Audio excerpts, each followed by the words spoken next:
세상의 모든 일에는 좋은 점과 나쁜 점이 있다. 모든 것에는 앞면과 뒷면이 있다. 아무리 좋은 것이라도 칼날 쪽을 쥐면 고통을 당하고, 반대로 아무리 적대적인 것이라도 손잡이를 잡으면 방패가 될 수 있다. 다시 말해 장점만 보고 기뻐했던 많은 일도 나중에는 슬픔을 들이운다. 모든 일에는 좋은 점과 나쁜 점이 있는 법이다. 그러한 것들에서 장점을 골라내는 것이 지혜다.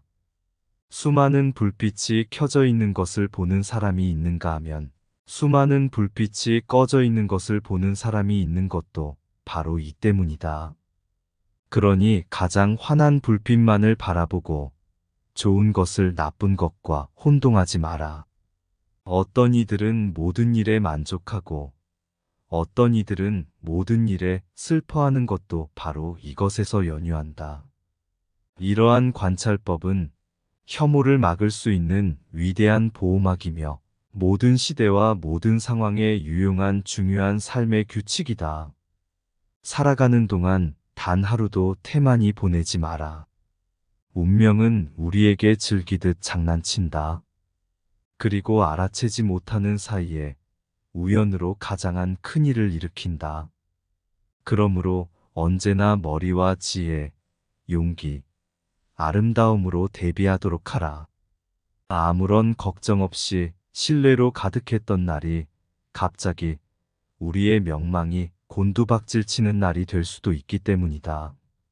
주의력이 가장 많이 필요할 때 꼭 주의력이 부족해진다. 생각하지 않는다는 것은 우리가 발에 걸려 넘어져 일을 망친다는 뜻이기 때문이다. 또한 저희를 품은 운명은 때로 우리의 완전성이 부주의할 때 그것을 엄격한 시험에 놓이게 한다. 운명은 전혀 예기치 못했던 나를 택해 우리의 가치를 시험하는 것이다. 선택하는 기술을 반드시 배워야 한다. 삶의 대부분이 선택에 달려 있다. 선택하기 위해서는 훌륭한 감식력과 올바른 판단이 필요하다. 학식이나 지성만으로는 충분하지 않다. 선택 없이는 완전성도 없다. 선택은 최선의 것을 선택할 수 있는 능력을 포함한다. 많은 사람들이 노련한 정신과 예리한 지성, 학식과 조심성을 지녔으면서도 선택의 과정에서 실패한다. 이들은 마치 오류를 범하기로 작정이라도 한 듯 매번 최악의 것을 움켜쥔다. 그렇기에 선택할 줄 아는 것은 하늘이 내린 최고의 재능 가운데 하나다. 지나친 상상력을 제어해야 한다. 상상력은 때로는 견제하고 때로는 힘을 실어주면서 행복에 관한 모든 것을 쥐고 있고 심지어 이성까지 지배하기도 한다. 상상력은 폭군의 힘을 획득할 수 있으며 바라보는 것만으로는 만족하지 못하고 끊임없이 움직인다. 상상력은 우리의 존재를 완전히 사로잡기까지 하고 우리의 존재를 기쁨으로 충만하게도 하거나 또 우리의 어리석음을 실감케 함으로써 슬픔으로 가득 채우기도 한다. 상상력은 우리가 스스로 만족하게도 하고 만족하지 못하게도 하기에 어떤 사람들에게는 고통만 주면서 바보를 괴롭히는 착취자처럼 느껴지고 또 어떤 사람들에게는 즐거운 현기증이 나타날 정도로 천상의 희열을 느끼게 하거나 행운처럼 여겨지기도 한다. 이성의 비호가 상상력의 울타리를 치고 막지만 않는다면 상상력은 이 모든 것을 할 수 있다. 자신을 정확히 파악해야 자신의 주인이 될 수 있다. 자신의 기질과 정신과 판단과 성향을 파악하라. 그 누구도 자기 자신을 먼저 파악하지 않고는 자신의 주인이 될 수 없다. 욕망을 보여주는 거울은 존재하지만 영혼을 보여주는 거울은 존재하지 않는다. 그러니 분별력을 가지고 자신에 대해 깊이 생각하라. 어떠한 경우에도 외적인 모습은 있고 내적인 지금의 모습만을 파악하라. 그래야 스스로를 개선하고 완벽해질 수 있다. 자신의 능력과 분별력, 자신의 섬세함을 파악하라. 거래에 들어가기 전에 자신의 용기를 시험하라. 자신의 깊이가 어떤지 알아보고 모든 것에 대해서 자신의 능력이 어느 정도인지 측정하라. 소망할 만한 일을 반드시 남겨두라. 소망할 만한 일을 남겨두어야 한다. 완전한 행복 다음에는 불행이 찾아오기 때문이다. 육체는 숨을 쉬려 하고 정신은 추구하려 한다. 모든 것을 가진 자는 모든 것에 실망에 불만을 느낄 것이다. 더 알아야 할 무언가가 남아 있어야 호기심이 일고 희망이 생기는 것이다.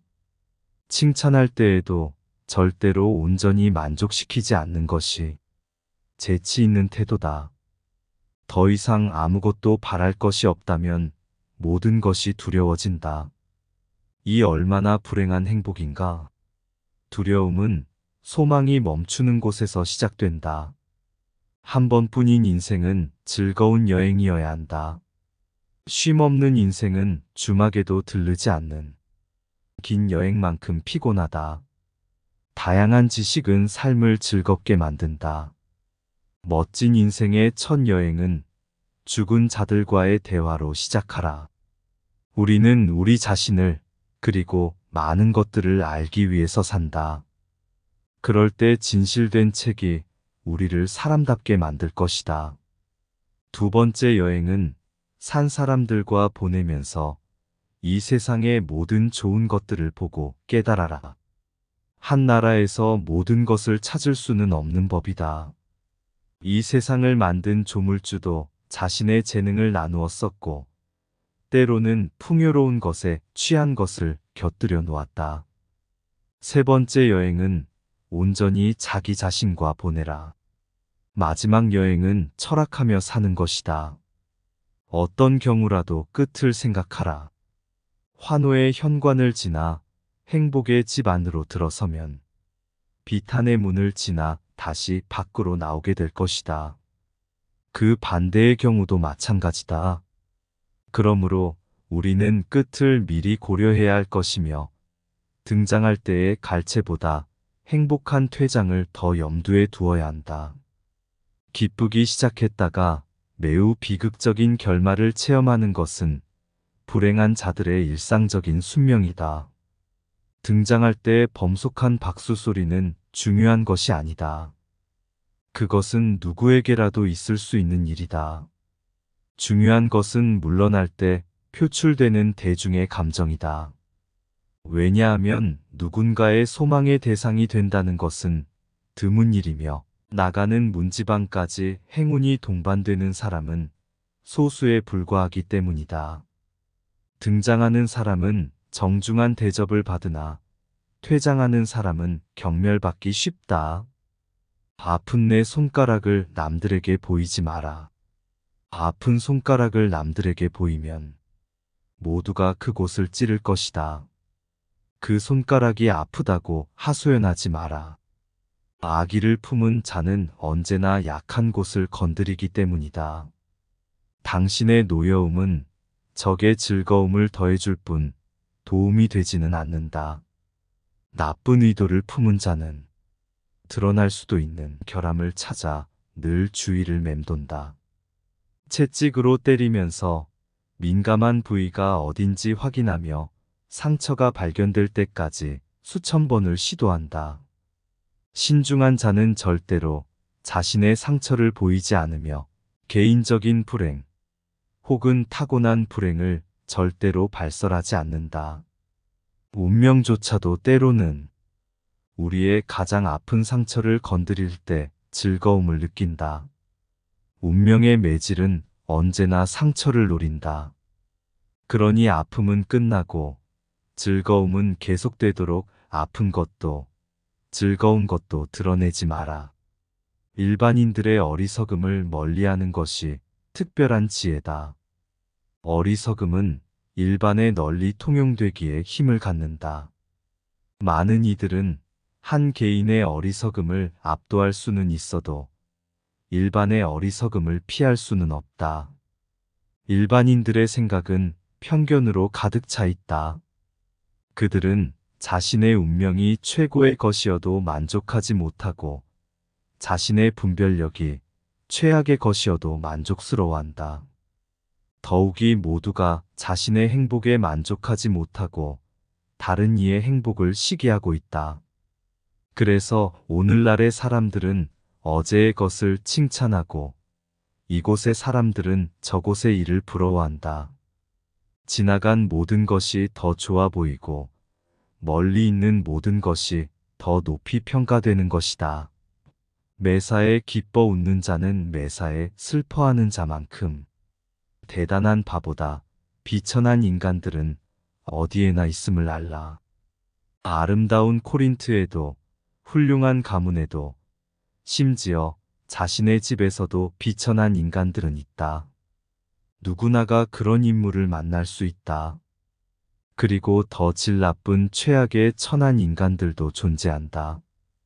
깨어진 거울의 조각들이 여전히 거울의 성격을 가지듯 이러한 부류의 인간들은 보통 사람들과 그 성품이 비슷하지만 이들의 해악은 더 크다.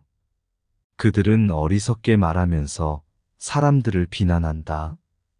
그들은 무지의 수제자이고 어리석음의 후원자이며 험담의 동맹자다. 그들의 말에는 개의치 말고 그들의 생각에는 더욱 개의치 마라.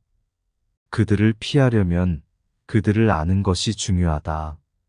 어리석음은 모두 천한 것이며 천한 것은 어리석음으로 이루어져 있기 때문이다. 감식력이 뛰어난 사람은 행운을 누린다.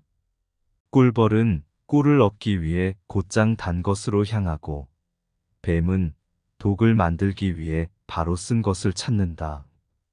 이처럼 어떤 이의 감식력은 바로 좋은 것을 구하고 어떤 이의 감식력은 나쁜 것에 주목한다. 어떤 것에든 좋은 점은 있기 마련이다. 그러나 불행한 기질을 가진 많은 이들은 훌륭한 1000가지 중에서 단 하나의 결점을 찾아내어 이를 비난하고 그 모든 것을 다른 이의 의지와 지성이 내다버린 허접한 쓰레기라고 말한다. 그렇게 그들은 결점 미음만 차곡차곡 쌓아간다. 이는 그들의 명민한 감각이 이루어낸 성과가 아니다. 잘못된 선택에 따른 죗값일 뿐이다. 그들은 늘 쓴 것만을 먹고 불완전함을 이용할 양식으로 삼으면서 슬픈 삶을 영위하고 있다. 이보다는 1000가지 결점 중에서 유일무이한 완전함을 택하는 다른 이의 감식력이 훨씬 더 행복을 가져다 준다. 절대로 마음의 평정을 잃지 말아야 한다. 분노를 터뜨리지 않는 것은 지혜의 중요한 덕목 중 하나다. 평정심을 잃지 않는 사람은 마음이 큰 사람이다. 왜냐하면 모든 큰 것은 잘 움직이지 않기 때문이다. 흥분은 영혼에 병든 집이다. 감정이 그렇게 북받칠 때마다 지혜에는 병이 든다. 사악한 감정이 솟아올라 입 밖으로 내뱉어지면 그만큼 명예도 위험해진다. 그러니 자기 자신의 온전한 주인이 되어야 한다. 가장 큰 행복과 가장 큰 불행에 처해서도 흥분하지 않을 만큼 크게 되어라. 아니, 그 행복과 불행의 초연의 경탄을 자아내라. 정신의 용기는 육체의 힘을 능가한다. 죽은 사자라면 토끼라도 그 갈기를 잡아 뽑을 수 있다. 용기를 낼 때는 익사를 부려서는 안 된다. 당신이 한번 굴복하면 다음에도 굴복해야 하고 결국 끝까지 계속 굴복하게 된다. 나중에 이기기 위해 들이는 노력만큼 처음부터 노력한다면 훨씬 더 유용할 것이다. 정신의 용기는 육체의 힘을 능가한다. 그것은 지혜의 갈림길에 서 있다가 기회를 포착할 준비가 되어 있는 검과 같다. 그것은 인격의 방패다. 정신의 약함은 육체의 약함보다 더 많은 것을 가르친다. 많은 이들이 뛰어난 재능을 갖고 있었지만 용기가 없었기에 죽은 이처럼 살면서 활동 한번 제대로 못하고 삶을 마쳤다. 주의 깊은 생명체인 꿀벌은 확고한 의지가 있었기에 달콤한 꿀을 얻기 위해 날카로운 침으로 무장했다. 육체에는 근육과 뼈가 있다. 그와 마찬가지로 정신에도 물러터진 마음만 있는 것은 아니다. 때로는 잊어버릴 수도 있어야 한다. 우리는 가장 빨리 잊어버려야 할 일을 가장 잘 기억한다. 기억은 우리가 그것을 가장 필요로 할 때 비열하게 우리를 버리고 전혀 필요치 않을 때에 어리석게도 우리에게 달려온다. 기억은 우리에게 고통을 주는 모든 일에는 자상함을 보이고 우리에게 기쁨을 줄 수 있는 일에는 태만하다. 때로는 잊어버리는 것이 우리의 고통을 치료할 수 있는 유일한 약이 되기도 한다. 그러나 우리는 이 치료제를 잊어버린다. 당신의 기억에 편안한 습관을 길러주라. 거기에 따라서 천국이 될 수도 지옥이 될 수도 있다.